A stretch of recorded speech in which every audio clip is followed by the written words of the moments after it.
பிதாவாகிய தேவனாலும் கர்த்தராகிய இயேசு கிறிஸ்துவின் நாமத்தினால் உங்களுக்கு கிருபையும் சமாதானம் உண்டாவதாக. மீண்டும் உறுதியாக உங்கள் மத்தியில் தேவன் சந்திக்க தேவன் செய்த இந்த கிருபைக்காக நான் தேவனை நன்றியோடு ஸ்தோத்திரிக்கிறேங்க. இன்று நாம் தெரிந்து கொள்ளப்பட்ட பாடம் என்னவென்றால், சங்கீதம் 111 அதிகாரம் 10 கர்த்தருக்கு பயப்படுதலே ஞானத்தின் ஆரம்பம். அவருடைய கற்பனைகளின்படி செய்கிற யாவருக்கும் நற்புத்தியுண்டு. அவர் புகழ்ச்சி என்றென்றைக்கும் நிற்கும். கர்த்தருக்கு பயப்படுதலே ஞானத்தின் ஆரம்பம். அப்போ கர்த்தருக்கு பயப்படுகிறதே ஞானத்தின் ஆரம்பம் என்று இங்கு நாம் சங்கீத புஸ்தகத்தில் வாசிக்க கேட்டங்க. அப்போ கர்த்தருக்கு பயப்படுகிற காரியம் என்ன? அது ஞானத்திற்கு ஆரம்பமாய் இருக்கிறதுங்க. அப்போ கர்த்தருக்கு பயப்படுதலே ஞானத்தின் ஆரம்பம் அப்படின்றால் இது என்ன அப்படின்றது நம்ம கொஞ்சம் இந்த பாடத்தின் மூலியமாக தேவனுடைய வார்த்தைகளை நம்ம கேட்டு தியானிப்போங்க. நாம் வாசிக்க கேட்ட வண்ணமாய் அதுக்கு அடிப்படையாக நீதிமொழிகள் 1 அதிகாரம் 7 நாம் வாசிக்க கேட்போங்க. நீதிமொழிகள் 1 அதிகாரம் 7 கர்த்தருக்கு பயப்படுதலே ஞானத்தின் ஆரம்பம். மூடர் ஞானத்தையும் போதகத்தையும் அசட்டை பண்ணுகிறார்கள். கர்த்தருக்கு பயப்படுதலே ஞானத்தின் ஆரம்பங்க. அப்போ மூடன் போதகத்தை அசட்டை பண்ணுகிறாங்க. அப்படி என்றால் கர்த்தருக்கு பயப்படுகிறதே ஞானத்தின் ஆரம்பம். அப்போ அந்த ஞானம் எப்படி நாம் பெற்றுக்கொள்வது? கர்த்தருடைய பயம் என்றால் என்ன? இந்த விஷயத்தை நாம் இந்த வேத பாடத்தில் நாம் தியானிக்கப்பாங்க. அப்போ மூடனும் போதகத்தை அசட்டை பண்ணுகிறாருங்க. அப்போ இது 2 விஷயத்தை நாம் இந்த இடத்தில் வேதத்திலிருந்து காண்கிறாங்க. அப்போது கர்த்தருக்கு பயப்படுதல் என்ன என்பதை நாம் ஆராய்ந்து பார்க்கிறாங்க. 1 சாமுவேல் 2 அதிகாரம் 3 வாசிக்க கேட்பாங்க. இனி மேட்டிமையான பேச்சை பேசாதிருங்கள். அகந்தையான பேச்சு உங்கள் வாயிலிருந்து புறப்பட வேண்டாம். கர்த்தர் ஞானமுள்ள தேவன், அவர் செய்கைகள் யதார்த்தம் அல்லவோ. இனி மேட்டிமையான பேச்சை பேசாதிருங்கள். அகந்தையான பேச்சை உங்கள் வாயிலிருந்து புறப்பட வேண்டாம். கர்த்தர் ஞானமுள்ள தேவன், அவர் செய்கைகள் யதார்த்தமானவை அல்லவோ. அப்படி என்றால் கர்த்தருக்கு ஒரு மனுஷன் பயந்து நடக்கிறான் என்றால் இனி அவனுடைய வாழ்க்கையில் மேட்டுமையான பேச்சுகள் இருக்கக்கூடாது என்று கற்றுக் கொடுக்கிறாருங்க. அதுதான் ஞானத்தின் ஆரம்பங்க. அப்படி என்றால் நம்மிடத்தில் குறைபாடுகள் நிலை கொண்டு இருக்கிறோம் என்றால் இன்னும் கர்த்தருக்கு நாம் முழுமையாய் பயப்படுகிற காரியத்தில் உண்மையாய் இல்லை என்பதை நாம் வேதத்தில் நமக்கு தெளிவுபடுத்துகிறது. யார் ஒருவன் கர்த்தருக்கு உண்மையாய் பயப்படுகிறானோ இந்த மேட்டுமையான பேச்சு அவனிடத்தில் இருக்காதுங்க. அகந்தையான பேச்சியும் அவனிடத்தில் இருக்காதுங்க. கர்த்தருக்கு பயப்படுகிறவனுக்குள்ள இந்த குணலட்சணங்கள் இருக்கக்கூடாதுங்க. வீணாய் பேசுகிற காரியங்கள், மேட்டுமையானவைகள், அகந்தை உள்ளவைகள், இது எல்லாவற்றையும் அவன் விட்டு விலக வேண்டுங்க. எப்போ இந்த மேட்டுமையானவும் அகந்தைகளையும் அவன் விட்டு விலகுகிறானோ அப்பொழுது அவன் கர்த்தருக்கு உண்மையாய் பயப்படுகிறான் என்பதை வேதத்திலிருந்து நாம் தெரிந்து கொள்வோங்க. அதன் அடிப்படையாக நீதிமொழிகள் 4 அதிகாரம் 24 வாசிக்க கேட்பாங்க. வாயின் தாறுமாறுகளை உன்னை விட்டகற்றி உதடுகளின் மாறுபாட்டை உனக்கு தூரப்படுத்து. பாருங்க, ஒரு மனுஷன் கிறிஸ்துவனாக இருந்து அவன் கர்த்தருக்காக பயந்து நடக்கிறான் என்றால் இந்த குணலட்சணங்கள் அவனிடத்தில் இருக்கக்கூடாதுங்க. இந்த குணலட்சணங்கள் அவனிடத்தில் இருக்கிறது என்றால் அது கர்த்தருக்கு பயப்படுகிறதில்லை, மூடனோ போதகத்தை அசட்டை பண்ணுகிறான் என்று சொன்னதவனை போல நாம் மூடனாக தள்ளப்படுகிறோங்க. எப்படி என்றால் வாயின் வார்த்தைகள் வீணாகவும் மற்றவர்களை புண்படுத்துவர்களாகவும் மற்றவர்களுக்கு துன்பம் உண்டாக்கத்தக்கதாகவும் மற்றவர்களை நிந்திக்கிறத்தக்கதாகவும் உங்களுடைய வாயிலின் புறப்பட்டு வருகிற அந்த வார்த்தைகள் அது தேவனுக்கு பிரியமான காரியம் அல்லங்க. யார் ஒருவன் கர்த்தருக்கு பயப்படுகிறானோ இப்படிப்பட்ட இந்த குணலட்சணங்கள் அவனிடத்தில் இருக்காதுங்க. அப்போ மூடனோ போதகத்தை அசட்டை பண்ணுகிறாங்க. நான் கிறிஸ்தவன், ஆனால் கிறிஸ்துடைய வார்த்தைக்கு கீழ்ப்படிந்து நான் நடக்காதபடினால நான் மூடனுடைய லிஸ்ட்டுக்குள்ளே போய் கொண்டிருக்கிறேங்க. அப்போ ஞானவான் தேவனுடைய வார்த்தையை கேட்டு பயப்படுகிறவனாய் இருந்தால் அவன் வாயில் மற்றவர்களை புண்படுத்துகிற காரியம் அவன் வாயிலிருந்து புறப்பட்டு வருகிறது. நாம் வாசிக்க கேட்பங்க. சகரியா 8ஆம் அதிகாரம் 17ஆம் வசனங்க. ஒருவனும் பிறனுக்கு விரோதமாய் தன் இருதயத்தில் தீங்கு நினையாமலும் பொய்யானையின் மேல் பிரியப்படாமலும் இருங்கள். இவைகளெல்லாம் நான் வெறுக்கிற காரியங்கள் என்று கர்த்தர் சொல்லுகிறார்.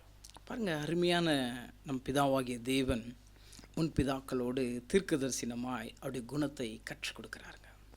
எப்படி என்றால், யார் ஒருவன் தேவனுக்காக பயப்படுகிறானோ அவன் ஞானத்தின் ஆரம்பத்திற்குள்ளாக கடந்து போறாங்க. கர்த்தரிடத்தில் பயப்படுகிற மனுஷன் இப்படிப்பட்ட குண லட்சணங்கள் அவனிடத்தில் இருக்காதுங்க. அப்போ நான் மற்றவர்களை துன்பப்படுத்துகிற காரியத்தில் நான் இன்னும் நிலை கொண்டு இருக்கிறேன் என்றால், என் தேவனுடைய வார்த்தைக்கு கீழ்ப்படியாமல் நான் தேவனுக்குரிய அந்த பயபக்தியில் உண்மையாய் என்னுடைய வாழ்க்கை நடந்து கொள்ளாமல் நானும் மூடனாக போதகத்தை அசட்டை பண்ணுகிறவனாய் நிலை கொண்டிருக்கிறேங்க. ஒருவனும் பிறனுக்கு விரோதமாய் காரியங்கள் அவன் இருதயத்தில் நினைக்காமல் இருக்க வேண்டாங்க. தேவனுடைய குணலட்சணத்தினால ஒரு மனிதனை அவர்கள் தேற்றுகளாக இருக்க வேண்டாங்க. ஏனென்றால் கர்த்தருக்கு பயப்படுகிறது ஞானத்தின் ஆரம்பங்க. இப்படிப்பட்ட காரியங்கள் உங்களிடத்தில் இருக்கிறது என்றால் நீங்கள் கிறிஸ்துவர்களாக இருக்கிறீர்கள். ஆனால் கிறிஸ்துவை நீங்கள் சார்ந்து நடக்கவில்லை என்பதை புரிந்து கொள்ள முடியுங்க. நீங்கள் உண்மையான கிறிஸ்தவர்களாக இருக்கிறீர்கள் என்றால், நீங்கள் கர்த்தருக்கு பயப்படுகிறீர்கள் என்றால், இப்படிப்பட்ட குண லட்சணங்கள் உங்களிடத்தில் இருக்கக்கூடாது என்பதை தேவன் கற்றுக் கொடுக்கிறாருங்க. நீதிமொழிகள் 18:2. மூடன் ஞானத்தில் பிரியம் கொள்ளாமல் தன் மனதில் உள்ளவைகளை வெளிப்படுத்த பிரியப்படுகிறான். மூடனும் தன் ஞானத்தில் இருக்கிறதை அவன் வெளிப்படுத்த பிரியப்படுறான். கர்த்தரை அறிகிற அந்த ஞானத்திற்கு அவன் பிரியப்படுறது இல்லைங்க.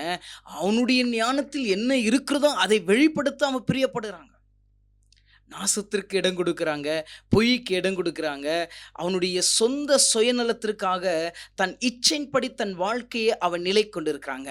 அதனால் தான் மூடனும் போதகத்தை அசட்டை பண்ணுகிறாங்க. இப்படிப்பட்ட குண லட்சணங்கள் நம்ம இடத்தில் இருக்கிறது என்றால், நான் கர்த்தருக்கு இன்னும் பயப்படுகிற காரியத்தில் நான் நிலை கொண்டில்லை, இன்னும் அந்த ஞானத்தின் ஆரம்பத்திற்குள்ளாக நான் கடந்து போலைங்க. அப்போ நான் கர்த்தருக்கு பயப்படுகிறேன்னா இப்படிப்பட்ட குண லட்சணங்கள் என்னிடத்தில் இருக்கக்கூடாதுங்க. இதை நான் எங்கே இருக்கிறேன் என்பது இந்த வேதவசனம் நம்மளுக்கு கற்றுக் கொடுக்கிறதுங்க. மூடனோ ஞானத்தில் அவன் பிரியப்படுகிறது இல்லைங்க. வீணாய் பேசி தன் மனதை மனப்போன போக்கிலே நிலை கொண்டு தன்னை அலங்கரிக்கிறாங்க. அவன் கர்த்தருக்கு பயப்படுகிற மனுஷன் அல்லங்க. நாம் வாசிப்போங்க. நீதிமொழிகள் 1:29. அவர்கள் அறிவை வெறுத்தார்கள், கர்த்தருக்கு பயப்படுதலை தெரிந்து கொள்ளாமற் போனார்கள். அவர்கள் அறிவை வெறுக்கிறாங்க. யார் அறிவை வெறுக்கிறார்கள்? யாரை கர்த்தரை தெரிந்து கொள்ளாமல் போகிறார்கள் என்றால், மூடன் தன் போதகத்தை அசட்டை பண்ணுகிறான். அவன் அறிகிற அறிவை அடியாமல் போகிறார்கள். உண்மையான தேவனை பின்பற்றாமல் மறந்து போகிறான்.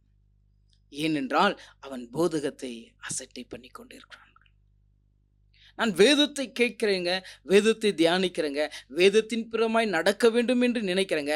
ஆனாலும் நான் உலகத்தை சார்ந்து உலகத்தின் புறமாய் நிலை கொண்டு இருக்கிறேன் என்றால், நான் கர்த்தருக்கு பயப்படுகிற விஷயத்தில் இன்னும் கடந்து போகவில்லை என்பதை அறிந்து கொள்வோம். நாம் வாசிக்க கேட்பங்க. நீதிமொழிகள் 8:13. தீமையை வெறுப்பதே கர்த்தருக்கு பயப்படும் பயம், பெருமையையும் அகந்தையையும் தீய வழியையும் புரட்டு வாயையும் நான் வெறுக்கிறேன்.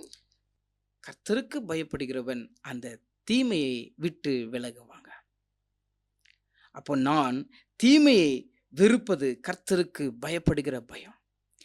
என்னிடத்தில் தீமையை நான் வெறுக்கிறேன் என்றால், பாவத்திற்கு இடம் கொடுக்காமல், என் மாம்ச இச்சைக்கு நான் இடம் கொடுக்காமல், என் வாயின் வார்த்தை மற்றவர்களை குற்றம் படுத்தாமல், தேவனுடைய குண லட்சணங்கள் என்னிடத்திலிருந்து நான் மன்னித்து உன்னை நீ நேசிப்பதைப் போல பிறனை நேசி என்ற அந்த குண லட்சணங்கள் நம்மிடத்தில் இருக்கிறது என்றால், நான் கர்த்தருக்கு பயந்து நிச்சயமாகவே ஞானத்தின் ஆரம்பத்திற்குள்ளாக கடந்து போகிறேங்க. நான் ஏன் ஞானத்தின் ஆரம்பத்திற்குள்ளாக உன்னை கடந்து போகல என்றால், உன்னை தீய பழக்கத்திலே நான் நிலை கொண்டிருக்கேங்க. அந்த தீய பழக்கம் கர்த்தர் அருவருக்கிறார்கள். யார் ஒருவன் தீய பழக்கத்தில் இருந்து வெளியே வருகிறானோ கர்த்தர் அவன் மேல் பிரியப்படுகிறாருங்க. நாம் வாசிக்க கேட்போங்க. யோபு 28:28ங்க. மனுஷனை நோக்கி, இதோ ஆண்டவருக்கு பயப்படுவதே ஞானம், பொல்லாப்பை விட்டு விலகுவதே புத்தி என்றார் என்று சொன்னான். யோபு அழகாய் நம்ம கற்றுக் கொடுத்தாருங்க. கர்த்தருக்கு பயப்படுதே ஞானத்தின் ஆரம்பங்க. அப்ப அந்த ஞானத்தின் ஆரம்பத்தை அவன் பெற்றுக்கொள்ள வேண்டும் என்றால், பொல்லாப்பை அந்த மனுஷன் விட்டு விலக வேண்டும் என்பது அழகாய் யோபு நமக்கு கற்றுக் கொடுக்கிறார். அப்போ கர்த்தருக்கு பயப்படுகிற அந்த ஞானத்தின் ஆரம்பத்தை ஒரு மனுஷன் பிடித்து கொண்டார். அது எப்படி பிடித்து கொண்டார் என்றால், நம் ஆதியாகமம் 39 9-12 வரைக்கும் நாம் பார்க்கும் போனால், யோசேப்பு தன் அரண்மனைக்குள்ளாக இருக்கும் பொழுது அங்கு ஒரு விஷயத்தை அங்க நடக்கிறதுங்க. அப்போ அந்த மனுஷன் பாவத்தை வெறுத்து, பொல்லாப்பை வெறுத்து, ஏன் பொல்லாப்பை அவர் வெறுக்கிறார் என்றால், கர்த்தருக்கு பயந்து உண்மையான அந்த ஞானத்தை பற்றி கொண்டு அவர் நடந்ததுனால அந்த பாவத்துக்கு இடம் கொடுக்காமல் அவர் அதை விற்று வெளியே வருகிறதை நம்ம அங்க காண்கிறோம். அப்படியே யோபு நமக்கு சொல்றாருங்க, கர்த்தருக்கு பயப்படுகிறதே ஞானத்தின் ஆரம்பங்க.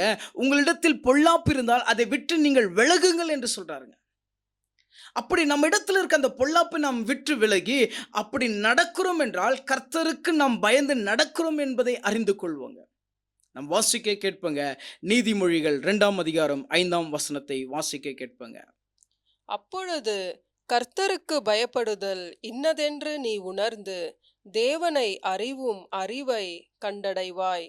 நீங்க கர்த்தருக்கு எப்பொழுது பயப்படுகிறீர்களோ அப்போ ஞானத்தின் ஆரம்பத்திற்குள்ளாக கடந்து போகிறீங்க. ஞானத்தின் ஆரம்பத்திற்குள்ளாக நீங்க கடந்து போகும் பொழுது பரிசுத்தரை நீங்கள் அறிகிற அறிவுக்குள்ளாக இப்பொழுது கடந்து செல்கிறீர்கள். யார் ஒருவன் மனுஷன் கர்த்தருக்காக பயந்து அவரை அறிகிற அறிவுக்குள்ளாக கடந்து போகிறானோ அப்படிப்பட்ட மனுஷன் தேவனுடைய வழிகளில் நடக்கிறதை நாம் பார்க்கிறோம். யோபு அதே வண்ணமாய் நடந்தாருங்க, கர்த்தருக்கு பயந்து. அதனால் அவர் நமக்கு பிழைப்புற்றார். நீங்கள் கர்த்தருக்கு பயந்து நடக்கிறீர்கள் என்றால் ஞானத்தின் ஆரம்பமாய் இருக்கிறது. நீங்கள் பொல்லாப்பை விட்டு விலக வேண்டும் என்று சொல்றார். என்னிடத்தில் இன்னும் மனப்போன போக்கில் நான் மற்றவர்களை துன்பப்படுத்தி கொண்டிருக்கிறேன், பொய் பேசி கொண்டிருக்கிறேன், என்னுடைய இச்சின் பிரம நான் வாழ்ந்து கொண்டிருக்கிறேன், அப்படி என்று நாம் நினைத்து கொண்டிருக்கிறோம் என்றால் நான் கிறிஸ்துவை சார்ந்திருக்கிறேன், ஆனால் கிறிஸ்துடைய குணலட்சணங்கள் பிரமா நான் நடக்காமல் மறந்து போய் கொண்டிருக்கிறேன். அதுதான் சொன்னாருங்க, மூடனோ வேதத்தின் போதகத்தை அசட்டை பண்ணுகிறார். நாம் கிறிஸ்துவர்களாயிருந்து நாம் நடக்க வேண்டிய கனிகளை உண்மையாய் நடக்கல என்றால் நான் கிறிஸ்துவுடைய போதகத்தை அசட்டை பண்ணி கொண்டிருக்கிறேன். கிறிஸ்துவர்களாக நாம் கர்த்தருக்கு பயப்படுகிறோம் என்றால் பொல்லாப்புக்கு நாம் இடம் கொடுக்காதபடிக்கு யோசேப்பை போல் அந்த இடத்தை விட்டு நாம் ஓட வேண்டியதாக இருக்கிறதுங்க. நீங்கள் கர்த்தருக்கு உண்மையாய் பயப்படுகிறீர்கள் என்றால் அந்த ஞானத்தின் ஆரம்பத்திற்குள்ளாக கடந்து போறீங்க.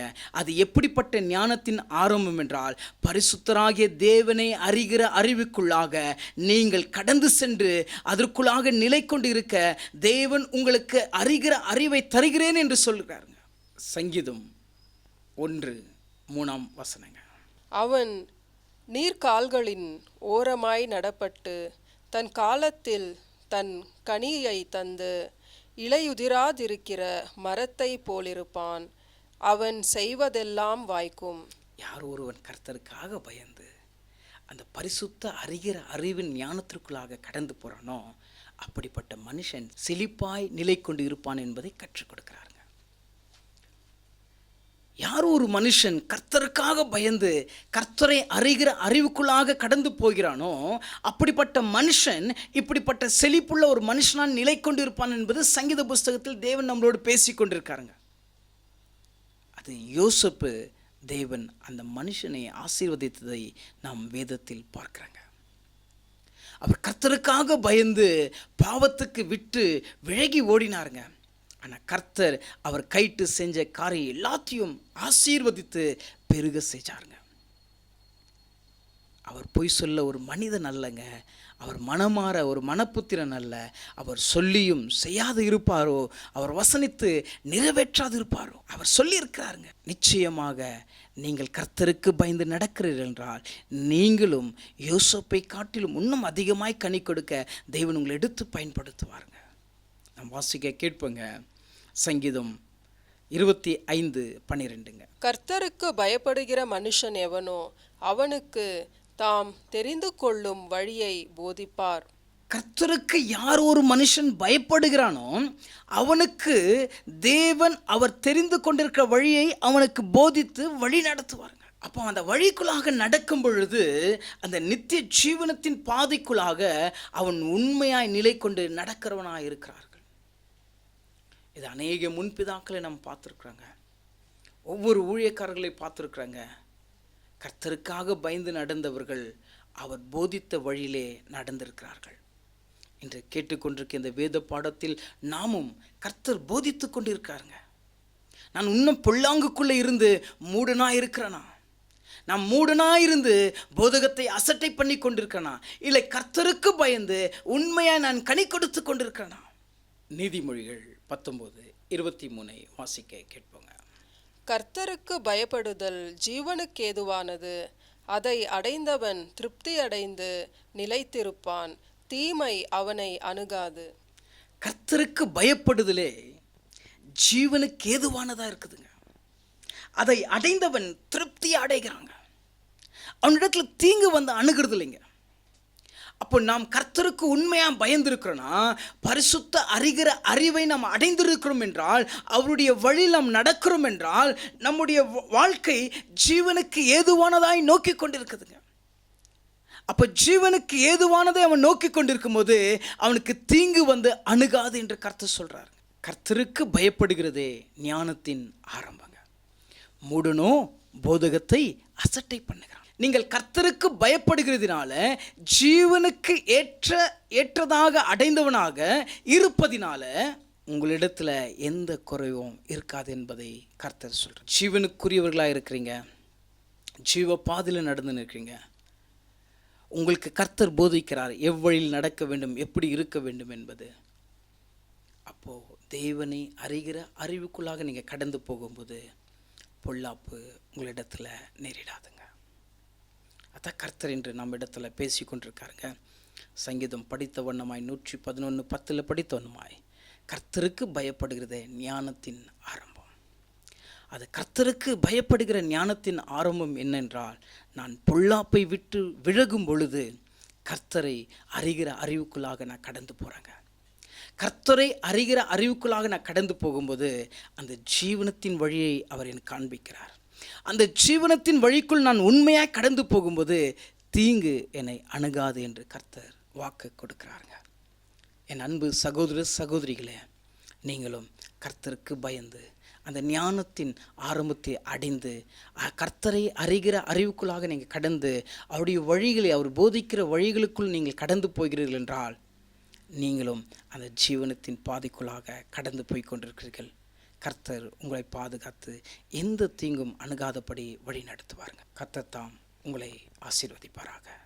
பிதாவாகிய தேவனாலும் கர்த்தராகிய இயேசு கிறிஸ்துவின் நாமத்தினால் உங்களுக்கு கிருபையும் சமாதானம் உண்டாவதாக.